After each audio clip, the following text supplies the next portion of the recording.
ఇప్పటికే మేము చాలా సమయాన్ని తీసుకున్నాము. అందరికి నమస్కారం. ఇప్పటికే లేట్ అయింది, 4 ముక్కలతో ముగిద్దాం.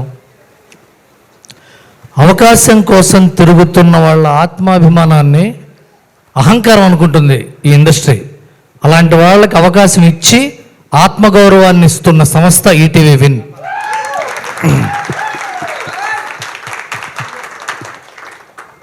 భావాలు ఉన్న వాళ్ళకి ఆవేశం ఉంటుంది, ఆవేదన ఉంటుంది.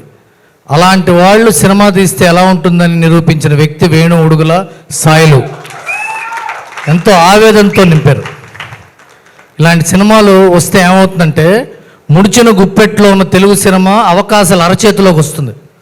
అందరికీ అవకాశాలు వస్తాయి ఇలాంటి సినిమాలు వస్తే. ఇకపోతే సినిమా గురించి చెప్పాలంటే నాకు హీరోయిన్ ఫాదర్ని హీరో ఫాదర్ని ఇద్దరిని చూస్తుంటే ఏమనిపించిందంటే హీరో ఫాదర్ ఇంకాసేపు బతికుంటే బాగుండు అనిపించింది, హీరోయిన్ ఫాదర్ ఎప్పుడు చస్తాడా అనిపించింది.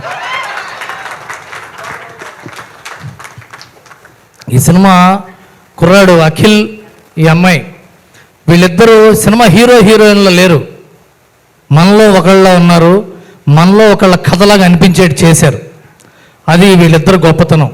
వీళ్ళు ఇలాంటి యాక్టింగ్ చేసేవాళ్ళు చాలా కాలం తెలుగు ఇండస్ట్రీలో ఉండిపోతారు.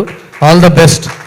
ఇకపోతే చివరిగా చెప్తున్నా, ముఖ్యంగా చెప్పాల్సింది ఏంటంటే మట్టి వాసన లాంటి ట్యూన్ ఇచ్చిన మా బొబ్బిలి సురేష్, ఆ మట్టిలోంచి మొలిచిన మొక్కల్లాంటి పాట రాసిన మిట్టపల్లి సురేందర్, ఆ మొక్కకి మొలిచిన పువ్వుల్లాగా వాయిస్ ఇచ్చిన జయశ్రీ అనురాగ్, రాజు వెడ్స్ రాంబాయ్ పాట మారు మోగుతూనే ఉంటుంది. సినిమా కలకాలం గుర్తుంటేనే ఉంటుంది.